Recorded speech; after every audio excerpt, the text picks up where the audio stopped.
ஒரு டீச்சருக்கு இப்படி கூட கிஃப்ட்ஸ் கொடுக்கலாமா அப்படின்னு சொல்லிட்டு தான் இந்த வீடியோவில் பார்க்க போகிறோம். ஸோ இது பார்த்திங்கன்னா ஒரு செட் ஆஃப் ஸ்டூடெண்ட்ஸ் வந்து நம்மக்கிட்ட இந்த விண்டேஜ் ஃப்ரேம் வந்து ஆர்டர் பண்ணியிருக்காங்க.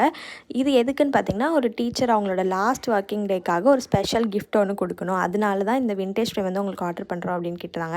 அண்ட் இது வந்து ரொம்பவே கஸ்டமைஸ் பண்ணணும் அப்படின்னு சொல்லியிருந்தாங்க. ஸோ ஃபஸ்ட் வந்து பர்பிள் பேக்ரவுண்ட் வந்து செட் பண்ணியிருக்கோம் அவங்க கேட்ட மாதிரியே. அப்புறம் அவங்க ஃபோட்டோஸ்லாம் வந்து ஆட் பண்ணிவிட்டு ஸ்டிக்கர்ஸ் ஆட் பண்ணோம். இப்போ ஸ்டிக்கர்ஸ் பார்த்திங்கன்னா ஃபுல்லாகவே டீச்சிங் ரிலேட்டடாக நம்ம சூஸ் பண்ணிட்டோம். அந்த பென்சில், ஸ்கேலு, நோட் புக் அந்த மாதிரி சூஸ் பண்ணிட்டோம். அதுக்கப்புறம் கொஞ்சம் வந்து ஃப்ளவர்ஸ் அப்புறம் பட்டர்ஃப்ளையும் ஆட் பண்ணிட்டோம். அண்ட் இன்னொரு மெயின் திங் என்னென்னா, அந்த டீச்சர் யூஸ் பண்ணுற வேர்ட்ஸ்லாம் இருக்கும்ல நிறையா. இப்போது இந்த அடே என்னடா இப்படி பண்ணுறீங்க, கீப் சைலண்ட் அந்த மாதிரி வேர்ட்ஸ்லாம் இருக்கும்ல. ஸோ அதுலேயும் வந்து ஆட் பண்ண சொல்லியிருந்தாங்க. அவங்க யூஸ் பண்ணுற வேர்ட்ஸ்லாம் ரொம்பவே ஸ்பெஷலாக இருந்துச்சு. ஸோ இது மாதிரி விண்டேஜ் ஃப்ரேம் வந்து உங்களுக்கும் உங்கள் லவ்ட் ஒன்ஸ்க்கு பிடிச்ச மாதிரி நீங்கள் பண்ணி கஸ்டமைஸ் பண்ணணுன்னா நீங்கள் டேரெக்டாக எங்களுக்கு வந்து வாட்ஸ்அப் ஒரு இன்ஸ்டாகிராமில் மெசேஜ் பண்ணி ஆர்டர் ப்ளேஸ் பண்ணிக்கலாம். நாங்கள் வந்து இந்தியா ஃபுல்லாகவே ஷிப் பண்ணுறோம். Tata bye by.